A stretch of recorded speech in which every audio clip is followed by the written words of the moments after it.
I told you guys that I was going to be back with another video, and as you can see, I'm a little late here. It is in the middle of the night here on Silver Race Peaks. But we finally have all of the patch notes with the upcoming DLC/patch for the Bloodhounds and the True Rags for Black Box. And let's go through those in this video. These has been posted in one of the content creators' Discords, Lady Legend, who is a part of the Creator Beta Weekend, testing out the Bloodhounds and the True Rag Black Box. So let's go through them. If you want more daily Call of the Wild content, make sure to hit that subscribe button. And the patch notes are as following. New features, added support for the new paid DLC Bloodhounds, and added Black Box True Rags. These we already knew. Then helpful tips for hunting dogs. To get your very own Bloodhound, you'll need to visit the nearest outpost locker. Additional information on the Bloodhound can be found in the Codex tutorial log. Like tracks, animals, and points of interest viewing options, you can find and tailor certain accessibility settings via the in-game menu under the Settings System option. And bug fixes. Reworked animal simulation code, which should fix issues with animals not showing on time at need zones and not dropping clues, while also improving the performance. That's a huge one, guys. That means we might actually, as I told about in the other video, we're gonna have some animals that come in very late at the need zone, and then they're basically gonna have to move on because the need zone is pretty much over. That seems to be addressed in this update, so that is super cool.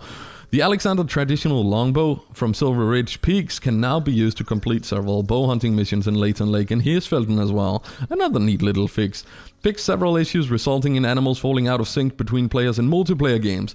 That is a big one as well. We've all tried to be in the multiplayer games where one of your friends sees an animal and you don't see it because it's not there in your game. Seems to be fixed as well. Fixed issue with Trophy Lodge multiplayer where a guest would spawn into an empty lod.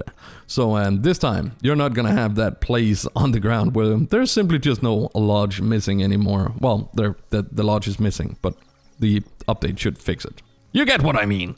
On PC, the animal ranking leaderboards will not be empty anymore, which means that we're gonna be able to go into this and actually have a look at the leaderboards. And hopefully that's going to be showing up so we once again can compare with our friends on Steam. I'm looking forward to that at least. That's a big one for me. Fix certain cases where the game would shut down due to becoming disconnected from Steam server, even when you're playing offline. Another neat little fix. We've all tried to have the Steam servers go down, at least if you're playing on PC, and all of a sudden you see yourself back on the main menu. Listed as additional updates, animals and environments. Fix turkeys so that they probably flee when spooked. They also fixed an invisible horn of a bighorn sheep on a very low scoring set of horns, so no more no horn bighorn sheeps. Red fox feeding zones, need zones no longer show up right next to European rabbit burrows. Tweaked several side missions from Wales, Ark, Layton Lake so that they're no longer so extremely hard to complete. Revised the number of coyotes in Gila Lake to complete a mission. Walking through shallow water won't be too loud anymore. Weapons, gear and character. Fixed rangefinder bow sight, high-tech hunting pack so that it shows distance to target in yards when using Imperial unit system. Another neat little quality of life feature for those of you who don't want to be using the right way of measuring meters. User interface and multiplayer fixed an issue where the human tracks related to various missions would show as a random animal icon in the tracking HUD. Tars. Oh, hi. Fixed issue where the mounting weapons and gun racks during multiplayer session would prevent player from entering their trophy lodge again. And as I mentioned in the video yesterday as well, they have now fixed the exploit that allowed to harvest the same animal multiple times under severe network lag, also known as one of the recent money glitch thingy-mabobs. Fixed issues where confirmation prompt would remain on screen after closing store and could result in buying the wrong item. Fixed issue with the HV prompt showing for all players in a multiplayer game. Huntermate will not show black screen now when user fast travels between outposts in Tavaroa Reserve. Miscellaneous fixed issue that made it impossible to jump or go prone after fast traveling from a tree stand. That's a good one, because for the longest time I had no idea what was going on. I just thought it was because EW mocked me and called me fat. They also, as expected, fixed various crash fixes.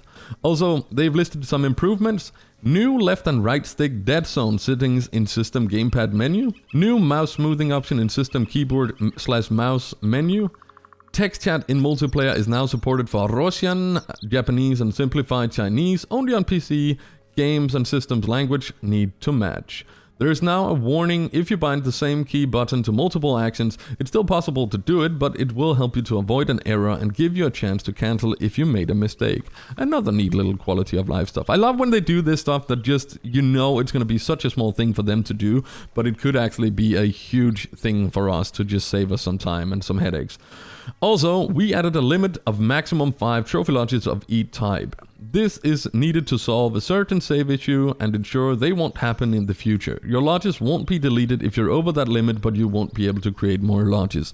Which also means if you want to have more than 5 of Saseka Safari or 5 of the Spring Creek Manor, now is the time to do it, because they will not be deleted once the patch hits, but you will never be able to create more than 5. So if you have an idea that you're going to have a lot of troll lodges or an albino lodge and a melanistic lodge and such, maybe it's a good time to just go in there, create the trophy lodges. They are free to create. You just open up your trophy lodges and go down there, and then you create lodge as many as you want. Currently I have 4 Saseka Safari and 1 Spring Creek Manor. I don't need it because I don't taxonomize anything that's not a diamond or a rare. In very severe cases I might take something that looks extremely funny, but for the most part not. But that is the full list of bug fixes, patch notes and such coming with the DLC that is supposed to be released on all platforms here the 30th of March. And gonna be $3.99 for the Bloodhounds as well. You do not need to buy the DLC to get these updates, only the Bloodhound stuff. Thank you guys so very much for watching.